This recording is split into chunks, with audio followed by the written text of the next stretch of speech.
On August 6, 1945, the world was forever changed when an American B-29 bomber dropped an atomic bomb on the Japanese city of Hiroshima. This was the culmination of 3 years' worth of government spending, scientific discovery, and extensive planning during the Manhattan Project, a U.S.-led effort to develop the first atomic bomb. The Manhattan Project broke many barriers in science, and those discoveries were used to build the world's first weapon of mass destruction. This weapon, called the atomic bomb, killed hundreds of thousands of people and stands to this day as the only time in history when nuclear weapons were used in armed conflict. The Manhattan Project, breaking barriers in science and destruction.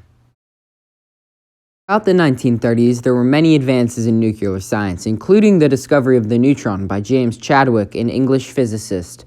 In 1938, scientists began to learn about nuclear fission. In fission of uranium-235, the element most commonly used to make nuclear bombs, a neutron hits the nucleus of an atom and splits into two smaller nuclei, releasing excess neutrons. In January of 1939, J. Robert Oppenheimer heard about the discovery of fission and soon recognized that excess neutrons might make it possible to build a bomb. By the end of 1939, Germany had invaded Poland, beginning the Second World War. In a response to a letter from Albert Einstein and American intelligence reports of German atomic weapons research, President Roosevelt created the Advisory Committee of Uranium. Its main role was to research uranium's potential as a weapon.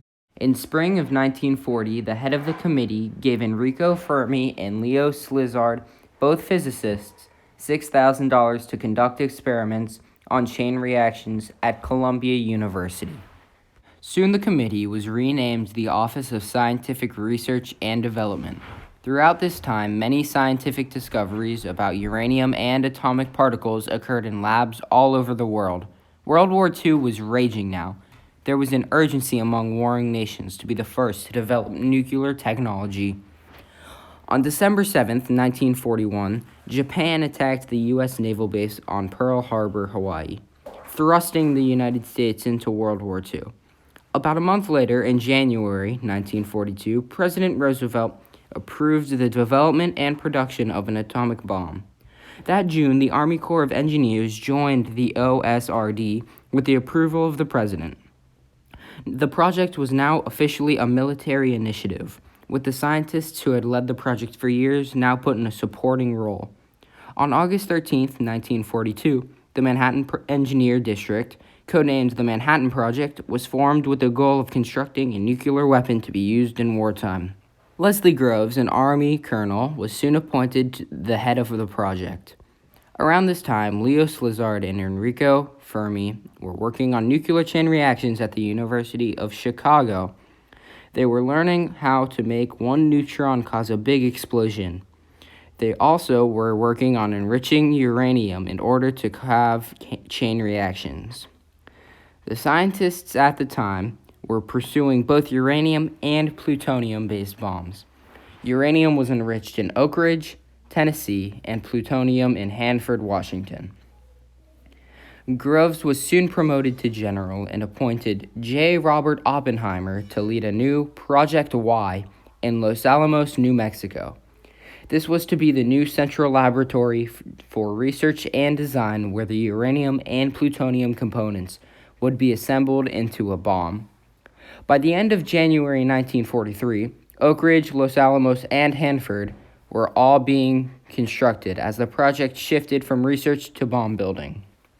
This shows the sheer scope of the project, with locations in every corner of the country being built with brand new technology and unlimited manpower. Throughout 1943, work on the project continued as facilities were built, additional scientists joined the team, and new breakthroughs were discovered. At the end of 1944, the first atomic bomb prototype, named the Fat Man, had been assembled without nuclear material in order to facilitate training exercises.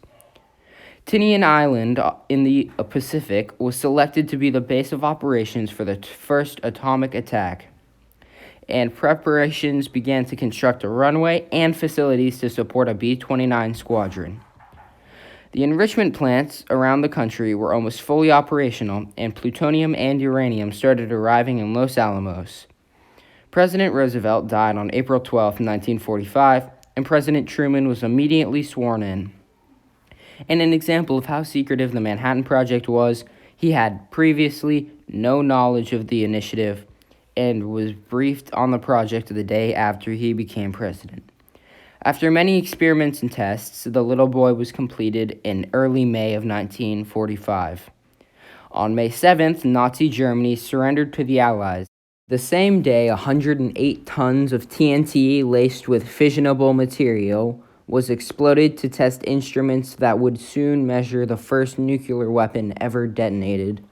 The leaders of Los Alamos began discussing potential targets for the nuclear bomb and had narrowed it down to a few Japanese cities. That June, the interim committee, organized 1 month prior to advise the government on nuclear matters, said that the atomic bomb should be dropped as soon as possible, that an urban area should be the target, and no prior warning should be given. The 509th Composite B-29 Air Wing arrived in Tinian and began preparations for its atomic air raid. The first 2 weeks of July were spent preparing for the Trinity tests in New Mexico. Plutonium bomb, codenamed Gadget, was moved to Alamogordo, New Mexico on July 12th and was detonated from an 100-foot tower at 5:29 a.m. on July 16th, 1945. It was the first nuclear weapon used in history, and the test was the successful culmination of all the work the scientists and others had put into the project for years. On July 26, 1945, the Potsdam Declaration was issued by the Allies that instructed Japan to surrender under the terms it would form a democratic government or face prompt and utter destruction. The Japanese refused. The little boy uranium bomb was assembled, and the Fat Man bomb arrived soon thereafter. The crews of the 509th Composite were briefed that the weapon they would be dropping would be extremely destructive, but they were not told what the weapons were. With no Japanese surrender, on August 6, 1945, the Enola Gay bomber dropped the untested little boy uranium bomb 1,900 feet above Hiroshima, causing destruction and death over an area of about 5 square miles. On August 9th, with Japan still not surrendering, the Fat Boy plutonium bomb was dropped over Nagasaki, destroying over 3 square miles of city. The Japanese finally surrendered on August 14, 1945, and World War II was over. Manhattan Project had accomplished its goal. It had broken a barrier and built a usable weapon of mass destruction. The weapon had effectively ended the war, but at what cost? No official death toll exists for the atomic bombings, but experts today believe that over 225,000 people in Hiroshima and Nagasaki lost their lives in 1945. This does not include the following years of fallout and radiation poisoning from the bombings. Both cities were completely destroyed. Once the atom was split and nuclear weapons were developed, countries all around the world began making them. The Soviet Union's development of the bomb led to a 45-year-long conflict with the United States, called the Cold War. Today, 30 years after the end of the Cold War, more countries have nuclear weapons than ever before. The threat of all-out nuclear war will never cease, and it maintains itself as one of the greatest threats to human survival. The Manhattan Project also led some positive advancements, such as MRIs and radiation cancer treatment. Nuclear power is also used around the world as an alternative to fossil fuels. The Manhattan Project has a complicated legacy, but still stands as one of the greatest science and engineering undertakings of all time. Over $2 billion, or $30 billion today, were spent.